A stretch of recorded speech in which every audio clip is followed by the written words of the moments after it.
We're going to look at it. So foul there on Indiana, on hole there. But then that is a technical. That is a technical. Dead ball, contact technical. It's a little surprising to see so many of these happen in one game because... Oh, and I don't like the way Lexi Hull... The Indiana Fever walked into Minnesota to face the Lynx, already missing 5 key players. Caitlin Clark, Sophie Cunningham, Chloe Beebe, Sydney Colson, and Aari McDonald were all sidelined. Odyssey Sims limped onto the floor just to give Indiana a chance. And then the officials delivered the harshest blow of the night. Lexi Hull took a hard elbow to the face from Kayla McBride, and somehow the foul was called on Hull. Caitlin Clark was furious. How does this keep happening? If you thought the injuries were bad, wait until you see how the referees stacked the deck against Indiana's playoff push. Do you think the refs are targeting the Fever? Drop your thoughts in the comments. Let's get into it. Every time a game happens in the WNBA, somebody's getting abused, somebody getting beaten, somebody is getting hurt, man. Somebody is getting hurt every game in the WNBA, and they just fail to realize this, fail to have any protocols on stopping the nonsense, man. My goodness. Imagine entering a matchup against one of the league's toughest squads with more than half your roster unavailable. That's not exaggeration. That's reality for Indiana. Clark had been sidelined over a month with a groin issue. Cunningham was already done for the year with an MCL tear. Chloe Beebe was out nursing her knee. Sydney Colson had a torn ACL. Aari McDonald was lost with a foot injury. That's 5 players gone. Odyssey Sims, a hardship signee and essentially the backup's backup for Clark, wasn't close to healthy but dragged herself onto the floor. Just reading that list of absences is exhausting. Now imagine competing at the pro level with that lineup. The Indiana Fever's injury bug is getting into spooky territory. It seems like there's a new player every single day that's getting injured. Right now they have Caitlin Clark out, not sure if she will be returning this season. Sid Colson out with a season-ending ACL tear. Aari McDonald out with a season-ending fracture in her foot. Sophie Cunningham out with a season-ending MCL tear. And then just today, before the game, they announced that Chloe Beebe would be out with a knee injury, and basically they just said it's soreness and they're just playing it safe. This avalanche of injuries didn't just wipe away star talent, it shredded Indiana's rotations. Their entire guard and wing depth disappeared overnight, forcing Lexi Hull and Kelsey Mitchell into impossible roles. Just 2 nights earlier, against Minnesota, Hull had to play a career-high 37 minutes, pouring in 23 points simply because there was no one else. That wasn't luxury scoring, it was pure necessity. Yes, Hull can deliver nights like that, but demanding heavy minutes from every starter when your bench is empty is an impossible burden. Lex, did you come into tonight kind of expecting to play darn near the whole game just with the injury situation and then the personnel available? Damn, you played 37 minutes. I mean, you played a lot too, Kels. What did you play? 35. I mean, yeah, we're down people, so gotta suck it up, play a little tired a few minutes, and take in those timeouts as best we can. But yeah, I mean, we're down people, so everyone's got to do a little more.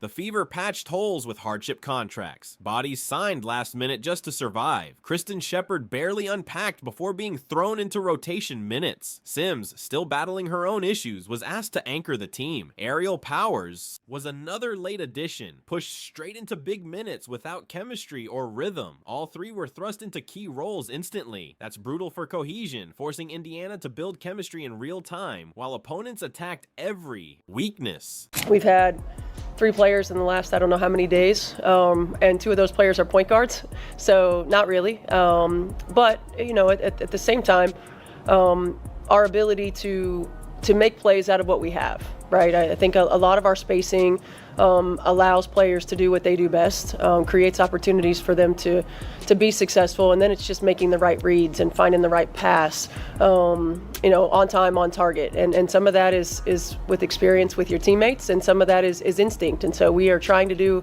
as much as we can to put players in position to use those instincts. Even head coach Stephanie White admitted the physicality they faced was more than this thin roster could handle, and more is putting it mildly. Every drive and every defensive stand demanded maximum energy from a paper-thin squad. Kelsey, Mitchell did all she could, scoring 26 points, breaking traps, and carrying stretches on her own. That's superstar level grit. But when your offense is stitched together with injury replacements, there's only so far one player can drag you. At this rate, the Fever are going to end the season with a completely different team than what they started the season with. And even the players that they're bringing in on hardship or that they're signing midway through the season, they're now going down with injuries. The season from hell would be an understatement on this team right now. This loss wasn't about lack of effort. It was about survival. The Fever fought with grit through a nightmare scenario, refusing to quit despite being outgunned everywhere. And yet, injuries weren't the most devastating part. The referees made sure of that.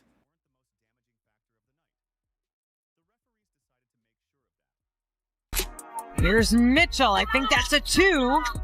Doesn't go. And now it's McBride getting Hull. Yeah, that one might be a problem. Indiana just taking shots to the face. So what happens when even the officials become part of the problem? That's what Indiana had to deal with. Hull, already stretched thin, was playing heavy minutes on defense when Kayla McBride swung through. Instead of a clean move, Hull took a sharp elbow straight to the face. She hit the floor holding her face, and anyone watching assumed the call was obvious. This was textbook flagrant contact, but instead of penalizing McBride, the whistle went against Hull. The same player who took the hit was blamed. The arena erupted in disbelief. And Hull is checking her jaw. See that one again. Kayla McBride goes up, grabs the board, and she wants to get free because Hull has her kind of wrapped, and boy, that's a hard swing. They're going to review it. Fans and analysts expected the review to correct the mistake. Instead, the process made it worse. After replay, officials slightly upgraded the foul, but stopped short of holding McBride accountable. It was like they admitted something happened, but still refused to assign responsibility. Hull had clear contact to the face, dropped to the floor in pain, and somehow Indiana was punished in the exchange. How do you explain that? Boom! Right there. Oh my goodness. Boom! Right in the face, man. Right in the face. Now, like I stated, I get it. You might be mad that Lexi put her hand on your forehead. But fam, there is no reason for you to be throwing elbows to somebody's face like that. Come on, man. Throwing elbows to the face.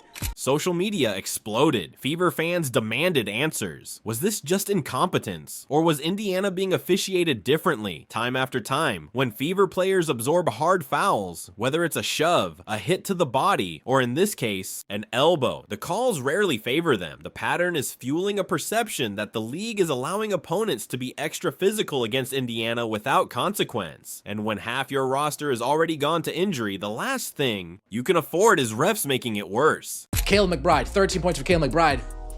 Hit Lexi Hull with an elbow. Foul on Lexi Hull. Hits Lexi Hull with an elbow, foul on Lexi Hull. I don't understand. Minnesota leaned on physicality all night. Physical play itself isn't illegal. Plenty of teams use it as strategy, but the issue was Indiana never got the same whistle. Coach White even hinted the game was called differently, a polite way of saying the scales weren't balanced. Anyone watching could see it. Fever guards drove into contact with no fouls called, while even light bumps on the other side drew whistles. With every inconsistency, frustration only built louder among fans and players alike. This was intentional. Now, if it wasn't intentional, okay, give it a flagrant one. I understand it. She wasn't trying to do it. Cool. But this was intentional. All right? She had malice on the heart with this one. Bad intentions. Okay? She was trying to wreck some stuff up there doing this one. Hey, let's just keep it a grand, man. Let's just keep it a grand. Kayla McBride was trying to knock Lexi right on her booty cheeks, but she succeeded at, fam. Knocked her clean out. Look at this. This wasn't just one missed call. It symbolized something bigger. To Indiana, it felt like proof the system itself was stacked against them. Officiating bias didn't look like an accident. It looked like an obstacle they had to fight every game. And yet, instead of folding to the injustice, the short-handed Fever kept swinging, leaning on unlikely heroes to stay alive. Knocked her clean out, man. Oh my goodness. I mean, folded. Look at how her legs are folded right here. Come on, man. Knocking her clean out right here. That was bad intentions, dog. That was bad intentions. I don't care what anybody say, man. That was bad intentions, man. And the refs have to do something about it. You have to make sure that players don't feel comfortable getting out of pocket and doing things like this. Do you think the refs are targeting the Fever? Let us know down in the comments. Don't forget to like this video, subscribe, and turn on all notifications so you never miss a breakdown. Click the video on your screen now, and we'll see you in the next one.